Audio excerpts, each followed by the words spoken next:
They used my own gun on me. 2 shots, one low, one higher, both meant to hurt more than kill.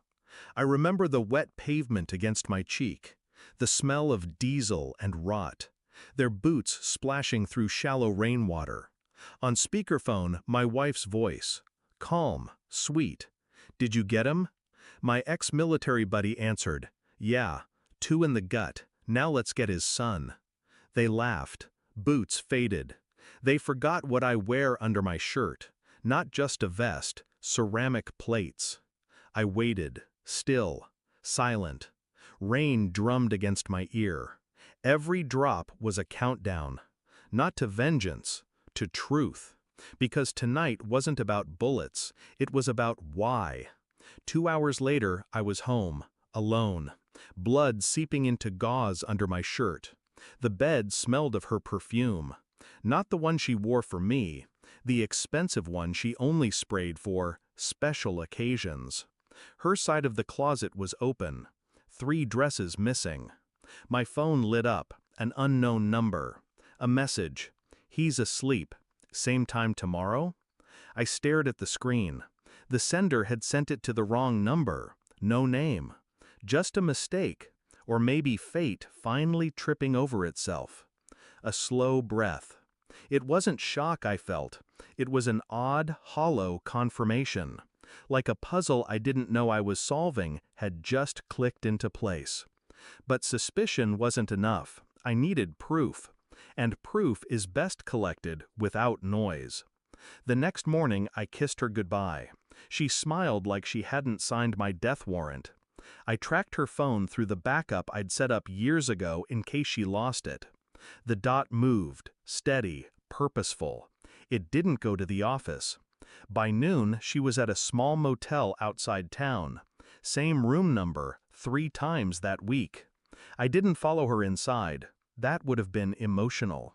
Instead, I bought the room next door the next day. Through the thin wall, I heard muffled laughter, and his voice, my old friend's voice, the same one that had counted my kills in Afghanistan and just counted 2 bullets into my gut. I recorded every word. 3 days later, I had enough audio to bury them both in more than shame. But I wanted something sharper. So I ordered a DNA kit. Not for me, for my son. A month ago, I would have called him my pride. Now, I called him my uncertainty. She never noticed the missing toothbrush, never noticed the swab. She never noticed me watching her, seeing every text she typed, every glance she gave our boy. The results would take 5 days. 5 days to keep smiling. 5 days to keep the storm locked inside. The envelope arrived on a Wednesday, thin, clinical, unapologetic. I read it once, twice, then folded it back into its paper skin. Not mine. He was never mine. That night, I set the report on the kitchen counter. She walked in from her late shift and froze. Her eyes darted to the paper, then to me. I said nothing. She opened it, read. The blood left her face. Where did you—" I poured coffee. No sugar, no milk, just black. The silence pressed harder than any words could. She tried again. "This doesn't change anything." My gaze met hers. It was the first honest moment we'd had in years. The next morning, I called him. I told him to meet me at the same alley where he'd left me bleeding. When he arrived, I tossed the DNA report at his feet. He picked it up, confused. Then he understood. His mouth opened to speak, but I cut in. "She's all yours now, both of them." His face twisted. Pride, guilt, victory, all fighting for the same space. I let him keep it, because I'd already sent every recording, every text, and the DNA results to her parents, his wife, and the board of the veterans charity where he played hero. I didn't need to raise my voice. By nightfall, he'd have nowhere left to hide. I didn't go home.